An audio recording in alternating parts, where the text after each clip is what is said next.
Good evening সকলোকে। আপোনালোকৰ ফালে বাৰু বতৰ কেনেকুৱা জনাবচোন। ইমান ঠাণ্ডা পৰিছে, বতৰ যিহেতু বহুত ঠাণ্ডা বাহিৰৰ ফালে, সেয়ে ভাবিছোঁ ঠাণ্ডা বতৰত কিবা এটা জ্বলা নিমখীয়া বস্তুৰে গধূলিৰ চাহ একাপ খাওঁ। সেয়ে এয়া মই বনাব লৈছোঁ পকৰা। এয়া পিঁয়াজ কাটি লৈছোঁ সৰুকৈ, তাত বন্ধাকবিও দিছোঁ অলপ, ধনিয়াৰ পাত। পকৰা বনাবতো বাৰু সকলোৱে জানেই, তথাপিও মই বনালোঁ যিহেতু আপোনালোকক অলপমান দেখুৱাই দিলোঁ। এয়া বেচন লৈছোঁ মই, এইটো ফিট ভীমৰে নিয়ৰৰ ফিট ভীমৰ বটল হয়, ফিট ভীম বুলি নাভাবিব আৰু। সেয়া মই তাত ফিট ভীম শেষ হোৱাৰ কাৰণে মই বেচন ভৰাই থৈছোঁ।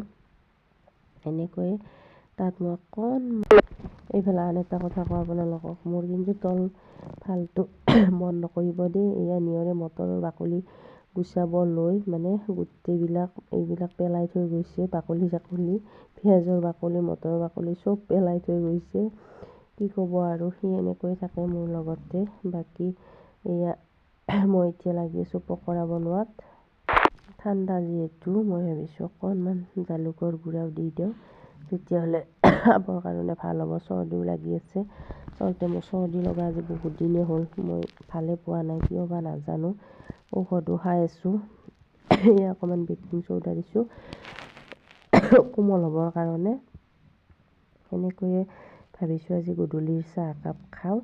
বাকী এয়া মই বনাই আছোঁ পকৰা ষ্টাইলত হয় বাৰু, ঘৰৰ মানুহে খাম যিহেতু অলপ ডাঙৰকৈ বনাইছোঁ। পকৰা সৰুকৈ বনাই থাকিলে সময়বোৰো বেছি লাগে, সেয়ে সৰুকৈ বনাইছোঁ।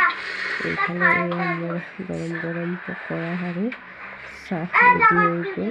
তিনিটাৰ কাৰণে লাল চাহ, বাকী একাপ গাখীৰ চাহ, কাৰণ আমি লাল চাহ খাওঁ আৰু আমাৰ মানুহজনে লাল চাহ নাখায়। তেওঁৰ কাৰণে গাখীৰ চাহ আৰু আমাৰ কাৰণে লাল চাহ। ঠিক আছে তেতিয়াহ'লে আমি সেয়া চাহ খাই লওঁ। বাকী আজি ভিডিঅ'টো ইমানখিনিয়ে আছিল। আজিলৈ আহোঁ, নেক্সট ভিডিঅ'ত আকৌ লগ পাম।